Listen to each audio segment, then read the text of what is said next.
Welcome back to On the Move with Victor Shi. This is Victor Shi. I'm coming to you on Tuesday, April 4th. And today is a big day because it is the big Wisconsin Supreme Court election, which we'll talk about later today. It's also the day of the Trump arraignment. He will be turning himself in today, and it's scheduled for 2:15 p.m. Eastern time. So I know we will all be keeping our eyes on those two events, which I will get to later. But just over a week ago, our nation experienced yet another horrific mass shooting, and what has followed, at least on the Republican side, has been par for the course, disgusting and dangerous. They've literally weaponized and exploited the shooter's gender identity as a way to go after the trans community. Republicans in Congress and across the country have offered the same old thoughts and prayers with no policy action. And yesterday, something truly terrifying and alarming happened in Tennessee, which was you saw Democratic lawmakers get kicked off of their committee assignments after they joined students protesting at the state capitol last week. These are all alarming, and we are all going to break it down for you today. And to help me do that, I'm joined by Charlotte Clymer, who I'm sure all of you are well aware of. She is someone who is an activist. She's a writer. She has such an important voice. I know she should be joining me very soon, so she should be coming on. She just emailed me that she has some technical difficulties, but she should be joining very soon. But in the meantime, I know all of us are thinking about two things today. I know for me at least. First is the big Supreme Court race in Wisconsin. On my other podcast, Gen Politics, we've talked about this a lot. And Janet is up for the Supreme Court race. She's going to be the Supreme Court justice, or she's up for the Supreme Court justice against a Republican. Technically, it's a weird race because it's a nonpartisan race. So they're really trying to push forward both people's names. So today, you're going to see Jana on the ballot, but Jana is the person who you want to vote for. So if you are in Wisconsin, or if you know someone who is living in Wisconsin, tell them to vote for Janet, because she is the person who is going to defend reproductive rights and also defend democracy. This is a really, really important race in Wisconsin. I know for Democrats as well, this is going to be a really important race because this is the race that's going to determine the future of reproductive rights. This is going to be the race that determines the future of abortion, of democracy, of voting rights, of gerrymandering. It's going to be a really important race, and we are right now exactly tied in the Supreme Court. So if a Republican wins, they can basically allow the state legislature to do anything it wants. And when the state legislature might do something that's unconstitutional, with a Republican majority, we just can't trust that they're going to do the right thing. So it's a really, alarming race. And I think all of us should be paying attention to this. So please, if you know anyone who is in Wisconsin, please tell them to go out there and vote. If you aren't in Wisconsin, you can go and phone bank. You can go volunteer. You can make a donation. Really, anything matters right now. And we're just hours away from polls closing. So please do your part. And I know for Democrats as well, this is a race that we typically don't really pay much attention to for as Democrats. It's those down ballot races that Republicans have really been able to take advantage of. You think of just how much Republicans have focused on the judicial races. It's really kind of they're what they've been latching onto, and they've been able to weaponize the Supreme Court. They've been able to weaponize the courts. That's one of Donald Trump's biggest legacies as president. Isn't kind of what he did, but what he was able to do to the courts. He was able to nominate far right extremists to the courts, and they basically have done a lot of his bidding. And so I think for all of us now as Democrats, we have to understand that the Supreme Court elections really, really matter. Those down ballot races are so important for our democracy and also just for the functioning of our nation. A couple of other things before Charlotte joins me this morning. I know she's running into some technical difficulties, so hopefully she can come on. But one other thing that I saw yesterday that the media really wasn't paying much attention to, and that's a whole other topic, what the media has been doing regarding, every single move of Trump, basically kind of following him from when he took off in Mar-a-Lago to when he landed in New York. They followed his motorcade. It was just one of those kind of scenes where you have to wonder, has the media learned anything? They're giving Trump exactly what he wants, which is attention. I'm for covering the Trump arraignment. I think it's a very important topic. I think it's unprecedented. We're witnessing history before our own eyes, but we don't have to cover every single one of his moves, because as a result, what then happens is that the media doesn't cover what's actually important important, or other things that are actually important. For instance, yesterday there was a couple of viral moments. First was there was one moment in which students walked out of their classrooms. You saw children, you saw students walk out in Tennessee, in Nashville, Tennessee, and it was just such a massive protest. You saw students carrying signs, you saw them protesting. It was just such an amazing moment, but you didn't see any of it on cable news because they were busy covering, Trump's takeoff and Trump's landing, and then his subsequent motorcade to, Trump Tower, covering every single one of his moves as if he was some king. I mean, it was just a despicable, I think, scene to watch. But in terms of what we saw yesterday from Nashville, it was an amazing, amazing scene. If you haven't seen some of those clips, you should definitely do it. You saw them packed the streets in Nashville, Tennessee, and it was a great moment where you saw young people really just understand the power of their voice and really go out there and make their voices heard. This is a generation that, again, has been marred by mass shooter drills. We've seen that it can happen anywhere, and we're deathly afraid. And so young people aren't stopping. What Republicans are doing is despicable, but young people aren't giving up. They are really showing up. They're protesting. They're making their voices heard. And I can assure you too, if Republicans keep on going down this road in 2024 and throughout 2023, young people realize we aren't as dumb as Republicans think. I think the American voters aren't as dumb as Republicans think. I was actually having this conversation yesterday with one of my more Republican friends, and we think that gun violence is one of those issues that Democrats can really galvanize people, no matter which party they come from. You have a political party, the Republican Party, that is so brazen in terms of their unwillingness to even address gun violence. I mean, last week President Biden called Congress to take up his assault weapons ban, and the first thing that Republicans say is it's too political. Well, guess what? I mean, we are a nation in which this is a unique situation where we have people literally going down the streets with AR-15s. You have 18-year-olds who are able to purchase AR-15s, while Republicans want to raise the voting age to 21. I mean, basically everything that Republicans are doing are against the safety of our lives. It's something that all of us should be paying attention to, and the contrast just couldn't be clearer. And so I think for all of us as Democrats, we have to capitalize on this moment and just make it as clear as possible for everyone that this is what's at stake here. You have a political party that literally does not care for our lives, and it's just truly gross, and I think just revolting on every level.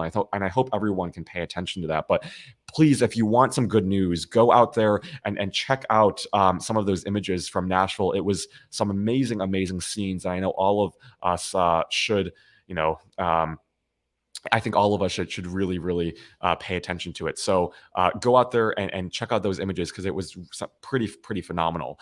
Some other things that I saw yesterday, something else that you didn't see in the media was President Biden. He traveled to Ohio. He traveled to Minnesota yesterday and gave a pretty historic speech about his economic agenda. He really talked about his economic plan and kind of what it means to Minnesota. But you wouldn't know, because yesterday, Trump traveled to New York, and not one mention about the actual president's travel. And I think Michael Steele had one of the best tweets about this yesterday. He posted an image of basically CNN showing the Trump takeoff, and he basically said something I thought was just really, really perfect, which: I'm flipping stations and shaking my head. It's no wonder we can't recover from this Trump infection, because the media continues to feed Trump's thirst to be everything, everywhere, all at once. Of course, that's a reference to, the movie Everything Everywhere All at Once. But on the plane, off the plane, in the car, you all know the actual POTUS travel today. Clearly not, because, that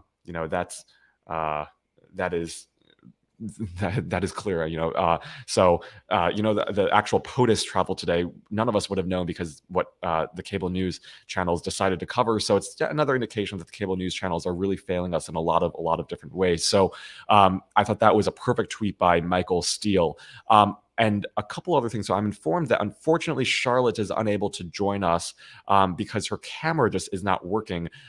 We'll try to get her on hopefully later, and I'm going to send hold on one second. This is what happens, I guess, when you go live. But hopefully we can get her on today. And if not, definitely later this week or later in the future when her camera does work. I know this is the problem with Zoom sometimes with live shows, is that sometimes just our technology doesn't get the best of us, and sometimes it's very unpredictable. So sorry about that. But in the meantime, I will definitely keep on continuing talking about some of the other legal news of the day and some of the other news.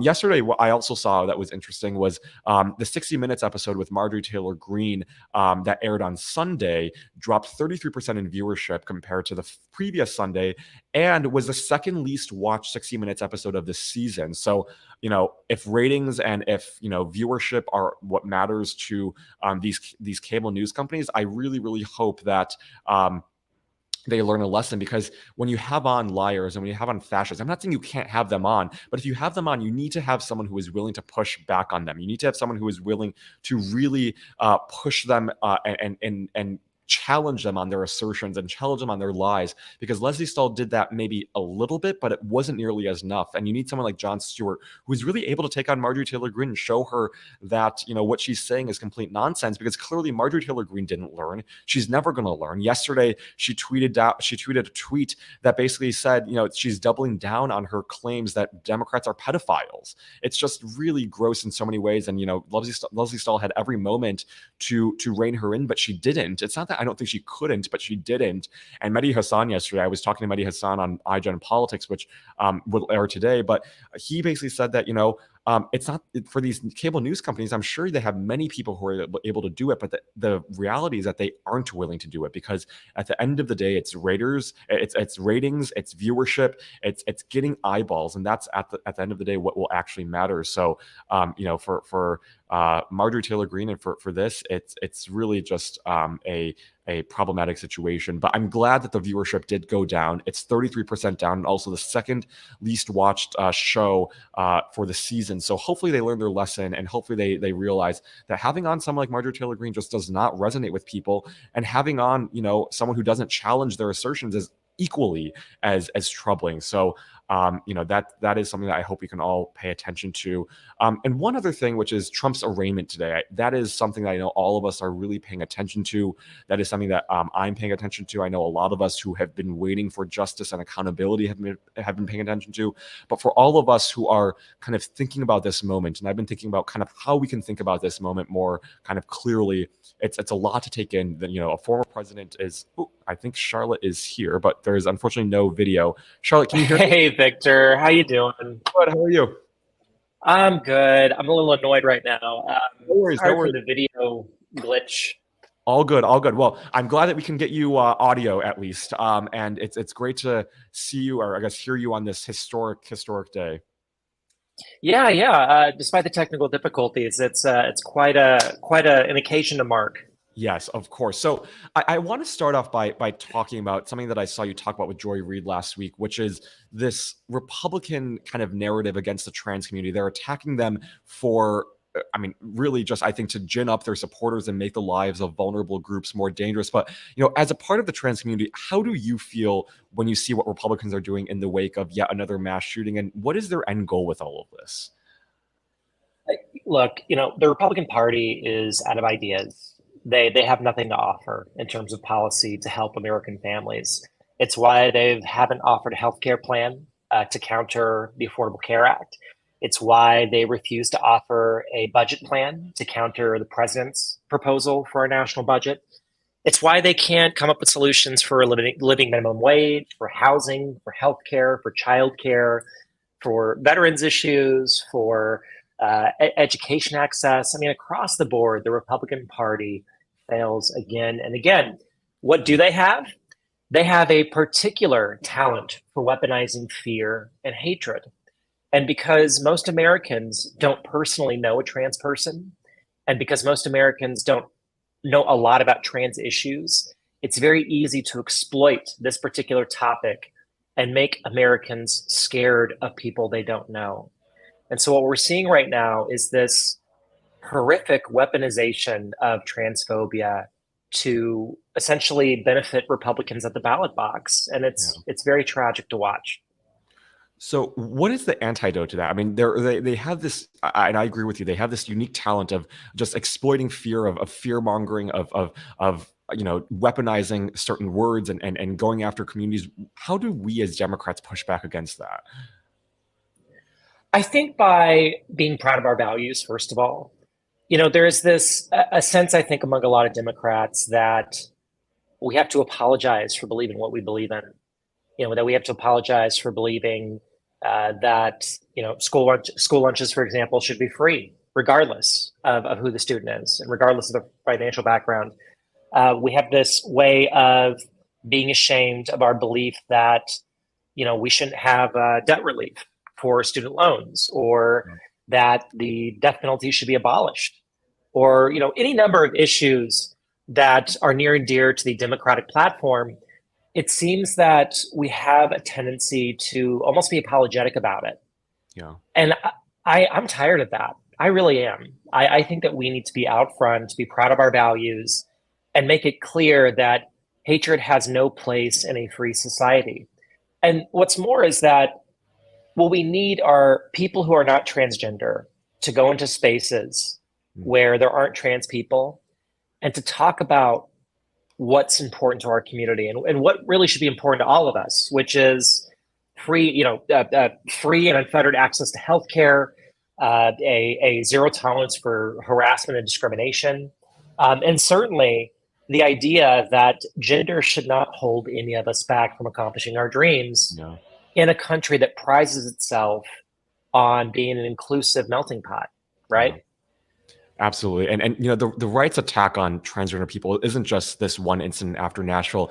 I was looking at some statistics from the ACLU, and it's this broader, more sustained and systemic attack. There's almost 500 bills introduced across the country that would target the LGBTQ plus community. And I'm wondering, can you give our audience a sense of what the right is doing right now across the country in state legislatures, and where you think Republicans are going with all of this? That's right. So as you said, there have been almost 500 bills introduced at the state and federal level. Now, some of these, well, I would say the vast majority of them are specific to the trans community, and some are more broad in scope, but tend to be targeted at the trans community. Right now, we're seeing things like bans on gender affirming care for trans and non-binary children. We're seeing things like Marco Rubio and Jim Banks introducing a bill that would ban trans people from serving openly in the military. Across the board, there is this avalanche of anti-trans legislation that is completely unnecessary, that goes against expert opinions, that seems to be specifically intentional in harming the trans community just to weaponize the Republican Party's base. The way they're going is that they want to ban trans people from the public square. This was never just about trans kids in sports. It was never just about ensuring that trans kids have appropriate medical care. And by the way, the Republicans don't care about whether or not trans kids have appropriate medical care. They never have. This is about ensuring, from the Republican Party standpoint, that trans people are turned into this huge boogeyman, that we are essentially blamed for all of society's ills. By the way, that's why they lean so hard into this mass shooter being a trans man. Oh. It wasn't because they have any solutions to gun violence. Almost, I would say, yes, 99.9%, and I know that sounds like a made up thing, but it's true. 3,581 mass shootings since January 1st, 2016, and only 4 of those have been by a trans person. So quite literally, 99.9% of mass shootings in the last 7 years have been committed by a person who is not transgender. And yet, the Republican Party is attempting to claim that trans people are coming after children, that they're coming after the public, just because of this one terrible person who is a trans person and a mass shooter. It's so obvious. It is so transparent what they're doing. It's disgusting. It is. Yeah, I was just about to say it's just truly disgusting. And the saddest part is that you have Tucker Carlson, who is the most I guess watched show on Fox, and he's telling his audience what you just said, and sadly they believe in him. And I'm wondering, have you talked to Republicans? And if so, how do you have that conversation with the Republicans who believe in what Tucker Carlson or what the right is telling them about the transgender community and what's happening with all of this? Can you even break through to them anymore? I think we can, yes. And I want to be clear about this. I think the Republicans who are anti-trans are a very vocal minority within the larger Republican Party and the conservative movement. Here's the odd thing. Poll after poll over the last 6 or 7 years have consistently demonstrated that the majority of Americans support trans rights, and nearly half of Republicans support trans rights. or at least they support protections against anti-trans discrimination. There was a poll that came out from Reuters, I want to say 5 years ago, and it asked two straightforward questions. The first one was, are there non-discrimination protections for the LGBTQ community? Or excuse me. The first question was, do you support non-discrimination protections for the LGBTQ community? And more than 70% of respondents, including half of Republicans, said yes. But the second question was, are there non-discrimination protections for the LGBTQ community at the federal level? And half of respondents said yes. Now, Victor, as you know, there are no federal protections for LGBTQ people at the federal level. Yeah. There are two Supreme Court cases. The first one is the marriage equality ruling, which guaranteed legalization of same-sex marriage. And the second one was called Bostock, which made it illegal to discriminate against LGBTQ people in the workplace or implement discriminatory hiring practices. So employment and marriage are the only two areas where LGBTQ people have anything resembling protections. But across the country, in, almost 30 states, LGBTQ people, and specifically trans people, still face discrimination in housing, credit, public accommodations, jury service, education, across the board. So here's what that means. If Secretary Buttigieg and his husband Chasten were to go to, say, Missouri right now and try to rent an apartment or a house or buy a house, and the realtor or the landlord said, no, I don't want to rent or sell to you because you're gay, there's no legal recourse against that. That's just how it is. Because in most of the country right now, LGBTQ people still face lawful discrimination from people who are hateful against our community. So the path forward, here's the path forward for this. We have to pass the Equality Act. The Equality Act is a piece of federal legislation that would make it illegal to discriminate against LGBTQ people all throughout the country in every state and territory, regardless, hands down. We need that to happen, but we can't have that happen yet until we get our majority back in the House and until we get a sustaining majority in the Senate. Because right now, as I'm sure we all know, Joe Manchin has not made himself a great ally of LGBTQ people. No. And, nor have a couple of other senators who claim to be, I would say sympathetic, but have yet to show their sympathy for LGBTQ people in the Senate. So, look, we're going to get through this era. We are. I firmly believe that. But it's going to hurt for a while. Yeah. And the way we do it is by supporting each other, getting out the vote, making sure we're registered, and not losing energy or steam. Absolutely. I think that's so key. And today there's also that Wisconsin Supreme Court election. So if you haven't voted yet, go out there and vote in Wisconsin, because that's also going to be a race that's going to determine just basic fundamental rights. So go out there and vote in that. But I think what you just said about our role in 2024 and electing better people to office is going to be so critical. I just want to end on one other thing, which is I know we've all been thinking about the Trump indictment, and today he's turning himself in. I'm wondering, what are you going to be watching out for today and expecting to see? Oh gosh, Victor, I'll be honest with you. I hate this circus. I really do. Yeah. We got more of these coming up. And by the way, this indictment is not going to end with Trump in jail. Yeah. At the most, he's going to get a slap on the wrist. He'll pay a fine. It's not going to. This particular case is not going to end with him in handcuffs. Yeah. So I think we need to lower our expectations significantly and not take the media's cue. And I would say turning this into something bigger than it should be. Yeah. Now, there are cases coming down the pike where he will be at risk of facing jail time. We have the January 6th stuff. We have the voting case in Georgia. We have several cases where he could face some very serious repercussions for the illegal things he's done. But this particular case is getting way blown out of proportion. So I just want people to take in context. It's okay to enjoy that Trump is, finally getting some accountability. But I just want people to maybe take the temperature down a little bit. Yeah. Because what I worry about is that we're going to get so amped up over this particular case that if it doesn't end with him in jail, people are going to be disappointed and lose heart and interest. Yeah. And I really worry about that.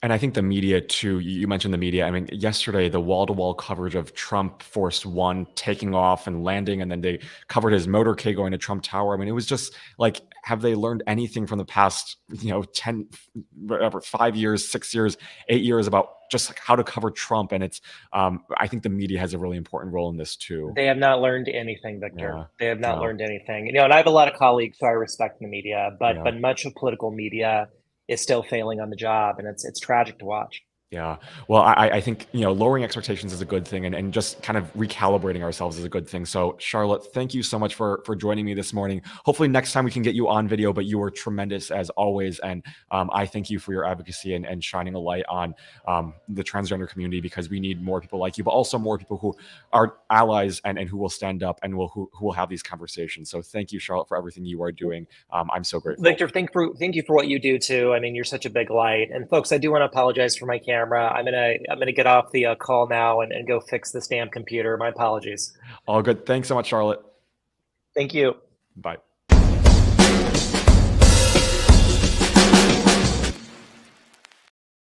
Charlotte is always wonderful with or without technical difficulties. Hopefully she can get her camera fixed, but just a quick programming note. Tomorrow I will be back for another episode of On the Move. It'll just be me. So if you have any questions, be sure to ask them. I know tomorrow we will have a lot to discuss regarding the Trump indictment. Hopefully we will have good news out of Wisconsin.